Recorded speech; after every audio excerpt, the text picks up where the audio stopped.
The unseen bloom. In the shadowed heart of the old world, where the forests grew thick with whispers, and the night seemed to stretch longer than in other places, there lived a man named Ezra. Ezra was a scholar, a seeker of the esoteric and the arcane, whose library was filled with tomes that spoke of forgotten gods and realities beyond the veil.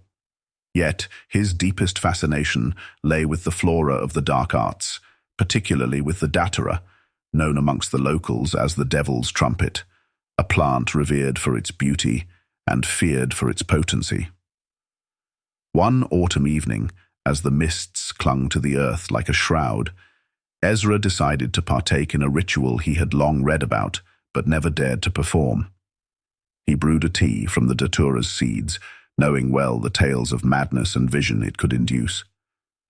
As the brew steeped, the room filled with an eerie, sweet scent, almost too cloying, like the breath of a crypt long sealed.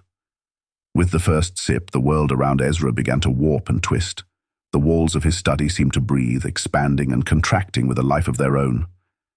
Shadows danced in a frenzied ballet, forming shapes that his mind struggled to comprehend. The air grew thick, as if he were underwater, and sounds became muffled, distant echoes from another realm. As the visions took hold, Ezra found himself in a place that was not a place at all. The ground beneath his feet was a roiling sea of black petals, each one whispering secrets in languages lost to time. The sky above was a void, not empty, but filled with the presence of something immense and unknowable, its gaze upon him like a physical weight. He walked or perhaps floated through this non-space until he encountered a structure. It was a monolith, impossibly tall, carved from what appeared to be the bones of creatures no earthly zoology could classify.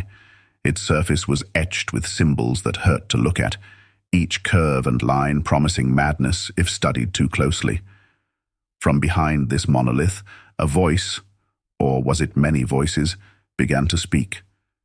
It was the sound of a universe collapsing into itself, of stars dying in silent screams.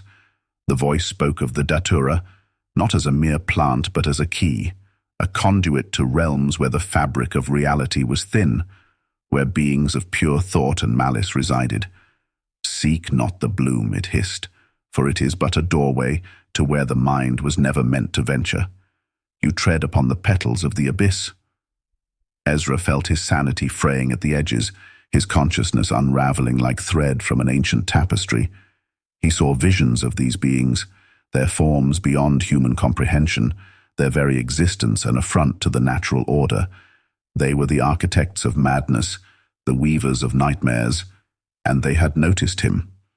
In his altered state, Ezra understood that the Datura was not just a plant, but a bridge, one that could be crossed in both directions.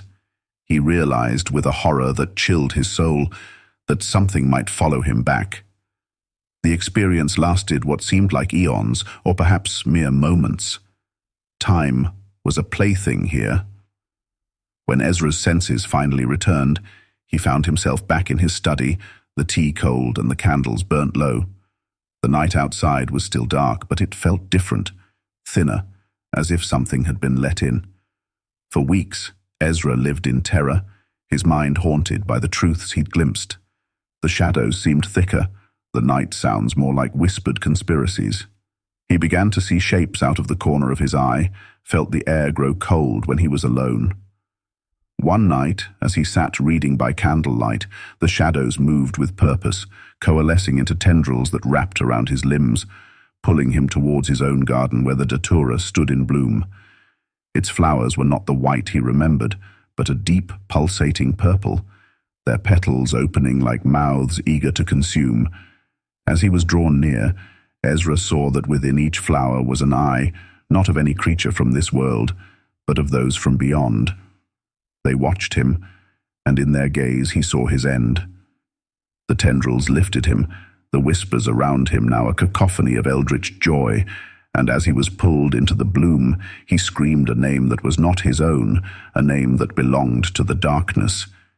In the morning, Ezra was found in his garden, dead, his face locked in a silent scream, his body surrounded by the Datura, which had wilted overnight as if its purpose had been fulfilled. The scholars who came to collect his books and notes found his final manuscript detailing his experience with the Datura, ending with a warning: "Beware the bloom, for it opens doors better left closed to the eyes of man." And in the town, for years to come, no one dared to plant or even speak of the Datura, fearing what might cross the threshold if they did.